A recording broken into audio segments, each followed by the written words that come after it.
Assalamualaikum warahmatullahi wabarakatuh. Perkenalkan, saya Normalinda Nurinda Meliani, NPM 2019-015-000066 R4A Bimbingan dan Konseling. Hari ini saya akan mempresentasikan bagian ketujuh, yaitu sikap dalam hubungan konseling. Guru bimbingan dan konseling merupakan tenaga yang sudah disiapkan sebagai konselor di sekolah untuk melaksanakan layanan bimbingan dan konseling dalam hal meningkatkan layanan pengembangan diri peserta didik yang meliputi kepribadian, sosial, belajar, dan karir. Peran konselor sekolah atau guru bimbingan dan konseling adalah untuk membantu peserta didik dalam menumbuh kembangkan potensinya. Pembinaan personil para guru termasuk guru BK merupakan mekanisme kontrol dan keseimbangan check and balance bagi setiap personil atau setiap guru. Dalam pembinaan ini dapat dilakukan imbalan dan sanksi. Imbalan ini difokuskan kepada personil atau guru yang berprestasi, inovatif, dan mendukung peningkatan pelayanan. Dalam perkembangan dewasa ini masih belum berjalan maksimal sebagaimana yang diharapkan. Pendidikan di semua bidang perlu dibenahi untuk mencapai kinerja personil yang maksimal. Kemudian ada sikap konselor dalam hubungan konseling. Yang pertama yaitu keyakinan konselor tentang kebaikan dan kecenderungan positif manusia. Hal pertama yang diperhatikan adalah keyakinan atau pandangan konselor tentang kebaikan dan kecenderungan positif manusia-manusia. Manusia itu pada dasarnya baik. Harus diyakini bahwa klien mengandung pada dirinya kebaikan-kebaikan yang perlu dapat dikembangkan.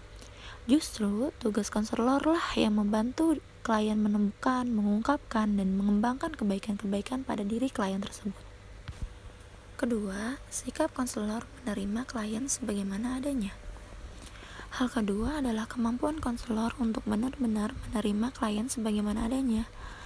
Dasar dari kemampuan ini adalah penghargaan terhadap orang lain, dalam hal ini yaitu klien, sebagai seseorang yang pada dasarnya baik.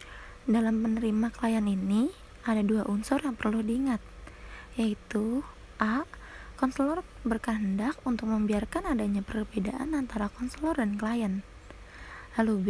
Konselor menyadari bahwa pengalaman yang akan dijalani oleh klien adalah usaha yang penuh dengan perjuangan, pembinaan, dan perasaan. Lalu yang ketiga yaitu sikap konselor penuh pengertian terhadap klien. Hal ketiga ini ialah bahwa setiap orang ingin dimengerti. Jika hubungan konseling akan membuahkan sesuatu yang baik, maka pengertian yang menyangkut klien harus mencakup secara jelas, benar, dan menyeluruh. Dari semua itu, apa yang dikemukakan oleh klien?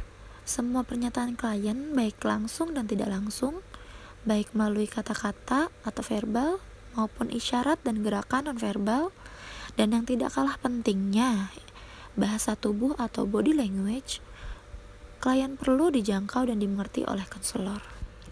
Lalu yang keempat yaitu sikap konselor terhadap nilai dan norma.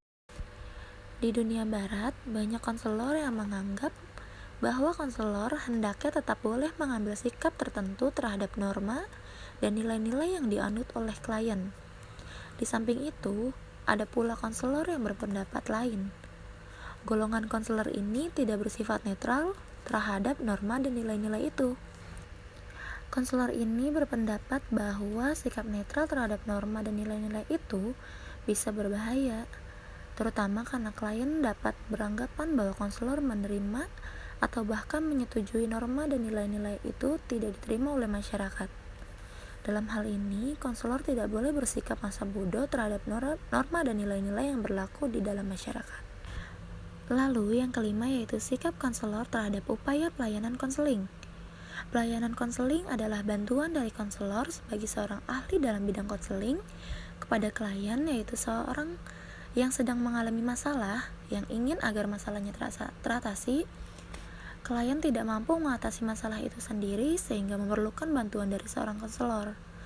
Bantuan ini bersifat profesional atau keahlian yang menuntut konselor mengerahkan keahliannya untuk mengatasi masalah tersebut. Keahlian konselor yang dimaksud itu adalah menyangkut PPKNS, yaitu wawasan, pengetahuan, keterampilan, nilai, dan sikap yang secara keseluruhan menunjang upaya pengentasan masalah klien. Sekian presentasi dari saya, kurang lebihnya mohon maaf. Wassalamualaikum warahmatullahi wabarakatuh. Terima kasih teman-teman.